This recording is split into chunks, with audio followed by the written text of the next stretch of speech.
بسم اللہ الرحمن الرحیم نحمده ونصلی علی رسولہ الکریم اما بعد بسم اللہ الرحمن الرحیم۔ عزیز طلبہ، آج ہم کنز الدقائق حصہ دوم سبق نمبر 110 شروع کر رہے ہیں۔ اس سبق میں ہم کتاب الوکالہ سے باب الوکالۃ بالخصومۃ والقبض کو شروع کریں گے۔ آج کے اس سبق کا خلاصہ یہ ہے کہ مودع اگر وکیل کی تصدیق کرے تو اس صورت میں مودع پر کچھ تاوان لازم آئے گا یا نہیں، تو اس سے متعلق مصنف علیہ الرحمہ چند مسائل ذکر کریں گے۔ عزیز طلبہ، آتے ہیں کتاب کی طرف۔ سب سے پہلے ہم عبارت پڑھتے ہیں: وَكَذَا لَوِ ادَّعَى الشِّرَاءَ وَصَدَّقَهُ وَلَوِ ادَّعَى أَنَّ الْمُودِعَ مَاتَ وَتَرَكَهَا مِيرَاثًا لَهُ وَصَدَّقَهُ دَفَعَ إِلَيْهِ فإن وكله بقبض ماله فادعى الغريم أن رب المال أخذه دفع المال واتبع رب المال واستحلفه، وإن وكله بعيب في أمة فادعى البائع رضا المشتري لم يرد عليه حتى يحلف المشتري، ومن دفع إلى رجل 10 لينفق على أهله فأنفق عليه 10 من عندي فالعشرة بالعشرة۔ صورت مسئلہ یہ بیان ہو رہا تھا کہ اگر کوئی شخص وکیل بقبض الودیعہ کا دعویٰ کرے کہ میں امانت کے قبضہ کرنے کا وکیل ہوں فلاں شخص کی طرف، تو اس صورت میں مودع کو حکم نہیں دیا جائے گا کہ وہ اس وکیل کو مال حوالہ کر دے۔ اسی طرح اگر کوئی شخص دعویٰ کرے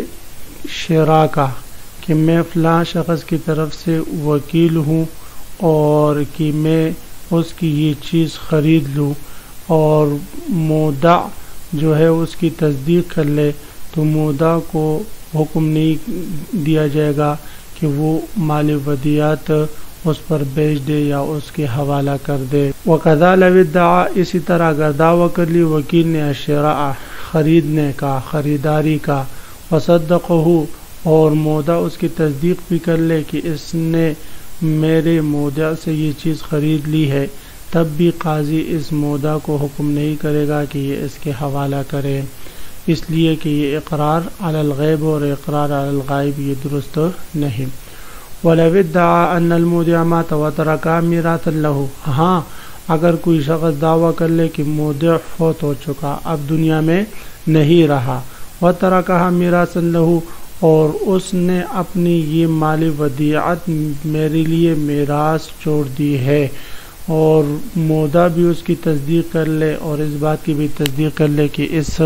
وکیل کے علاوہ کوئی اور اس مودع کا وارث نہیں، تو فرماتے ہیں پھر قاضی اس کو حکم دے دے گا کہ یہ مال ودیعت اب اس وارث کے حوالے کر دو جو وکالت کا دعویٰ کر رہا ہے یا وارث ہونے کا دعویٰ کر رہا ہے۔ اس کی وجہ یہ ہے کہ یہاں پر اقرار علی الغیر نہیں ہے،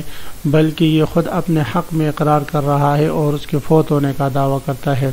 وَلَوِ ادَّعَى أَنَّ الْمُودِعَ، اگر کوئی شخص دعویٰ کرے کہ أَنَّ الْمُودِعَ مَاتَ کہ مودع فوت ہو چکا، وَتَرَكَهَا مِيرَاثًا لَهُ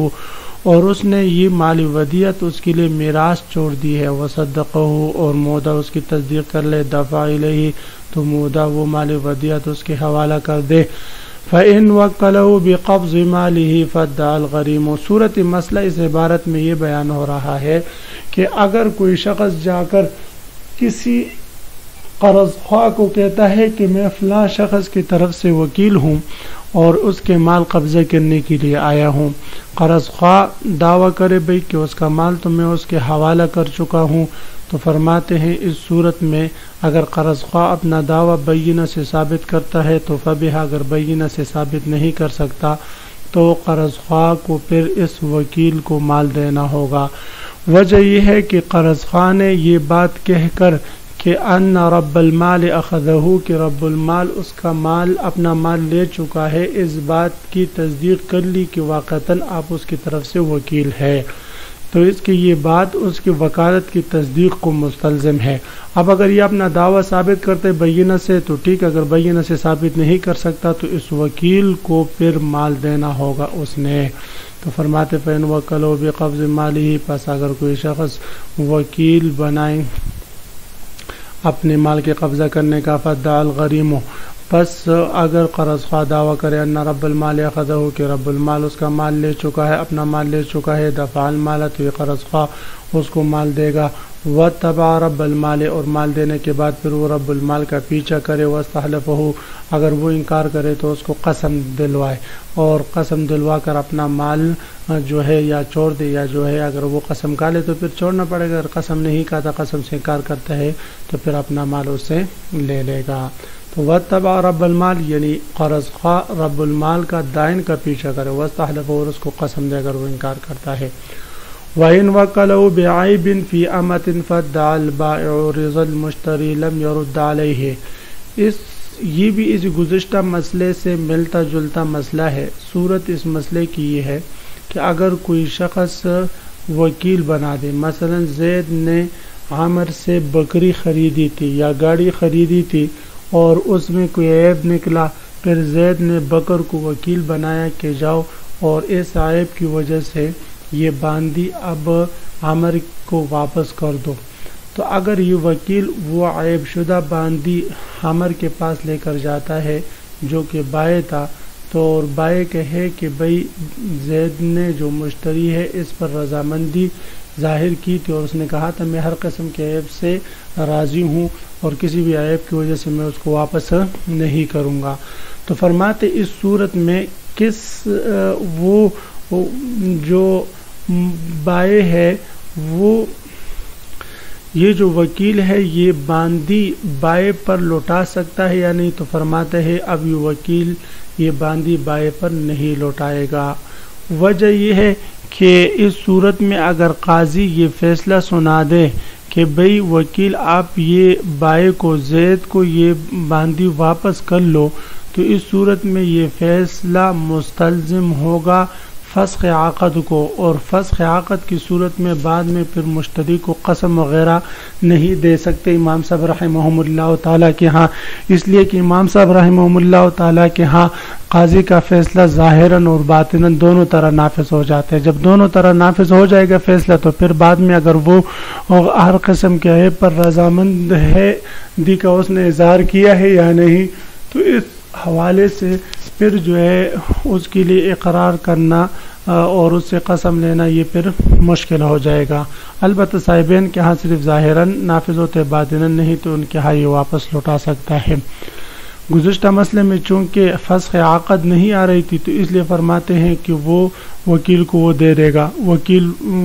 کو وہ مال دے دے گا، لیکن اس صورت میں چونکہ اگر قاضی کا فیصلہ ہو جاتا ہے تو پھر یہ فسخ عقد کو مستلزم ہے، اور فسخ عقد کے بعد پھر چونکہ مشتری کی رضامندی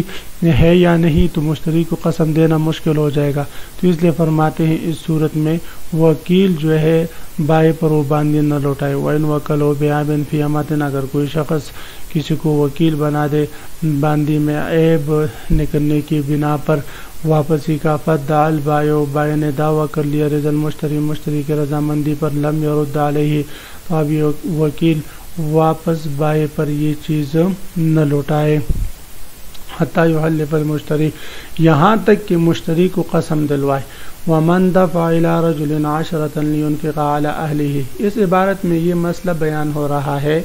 کہ اگر کوئی شخص کسی کو 10 درہم دے دے کہ یہ 10 درہم لے لو بھئی اور جاؤ یہ میرے گھر والوں پر خرچ کرو، میرے بچوں پر خرچ کرو، آپ ہم جو ہے وکیل بالانفاق ہے، تو وہ جا کر وہ مال اپنے اکاؤنٹ میں رکھ دیتا ہے یا اپنے پاس رکھ دیتا ہے اور اپنے مال میں سے ان پر خرچ کرتا ہے اس نیت سے کہ کل پھر اس مال میں سے میں وصول کر لوں گا یا اکاؤنٹ سے نکال دوں گا، تو فرماتے ہیں اس صورت میں اگر اس نے 10 درہم خرچ کیا تو یہ 10 درہم اس اکاؤنٹ سے یہ وصول کر سکتا ہے، اس کے مال سے وصول کر سکتا ہے۔ ویسے تو عام مسئلہ یہ ہے عزیز طلباء، اگر کوئی شخص کسی پر انفاق کرتا ہے، مال خرچ کرتا ہے، اس کو دعوت کے لاتا ہے، کوئی چیز دیتا ہے کسی یتیم بچوں وغیرہ کو، تو یہ انفاق تبرعات شمار ہوتے ہیں، اور تبرعات کے بارے میں یہ ضابطہ ہے کہ لا رجوع فی التبرعات،